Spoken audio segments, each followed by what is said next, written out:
নগাঁৱৰ বৰহমপুৰত Nagaon premier league season 3ৰ নিলাম প্ৰক্ৰিয়া সম্পন্ন।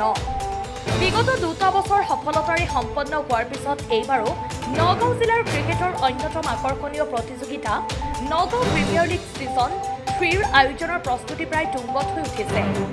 নগাঁও জিলাৰ বৰহমপুৰৰ টাস্ক ফিল্ডত অহা 12 ছেপ্টেম্বৰৰ পৰা আৰম্ভ হ'বলগীয়া নগাঁও প্ৰিমিয়াৰ লীগ ছিজন 3ৰ বাবে যোৱা নিশা খেলুৱৈসকলৰ এক নিলাম প্ৰক্ৰিয়া অনুষ্ঠান অনুষ্ঠিত হয়।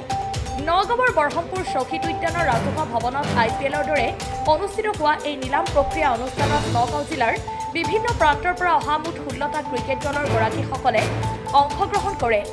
নগাঁও জিলাৰ বিভিন্ন প্ৰান্তৰ মুঠ 192 গৰাকী পঞ্জীয়নভুক্ত খেলুৱৈ এই নিলাম প্ৰক্ৰিয়াত লটাৰী যোগে নিৰ্বাচন হয়।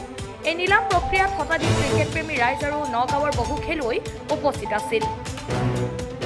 ভিডিঅ' জাৰ্নেলিষ্ট মৃণালৰ সহযোগত নগাঁৱৰ পৰা বিভূতি বৰাৰ প্ৰতিবেদন বটদ্ৰা লাইভ।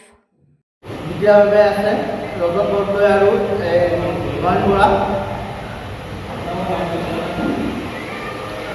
আৰোহী 11 পূৰ্ণ মেধি, বাবু RCB, ৱাছিক 11 সাগৰ।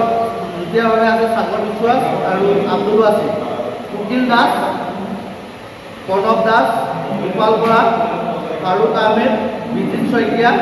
আজি বৰহমপুৰ শ্বহীদ উদ্যানত ক্ৰিকেটৰ নিলাম অনুষ্ঠান অনুষ্ঠিত হোৱা দেখা গৈছে, কি ক'বা? আমি নগাঁও প্ৰিমিয়াৰ লীগ হিচাপে আমি এইটো 3rd এডিশ্যন আমি খেল পাতিছোঁ বৰহমপুৰত। ইয়াৰ আগৰবাৰ আমাৰ বৰহমপুৰত যি খেল আৰম্ভ হৈছিলে আমাৰ সুচাৰুৰূপে শেষ হৈছে আৰু এই 3rd এডিশ্যন খেলত আমি 16জন উইনাৰ লৈছোঁ আৰু 192টা আমি প্লেয়াৰ লৈছোঁ। তাত আমাৰ অপশ্যন হৈছে, যিটো আমি লটাৰী ছিষ্টেমত আমি অপশ্যন কৰিছোঁ। আজি খেলুৱৈৰ অংশগ্ৰহণ কেনেকুৱা? খেলুৱৈ অংশগ্ৰহণ আমাৰ বহুত ভাল। আমি সহায় সহযোগ আমি বহুত পাইছোঁ, তাৰ কাৰণে আমি ধন্যবাদ জ্ঞাপন কৰিছোঁ। ঠিক আছে।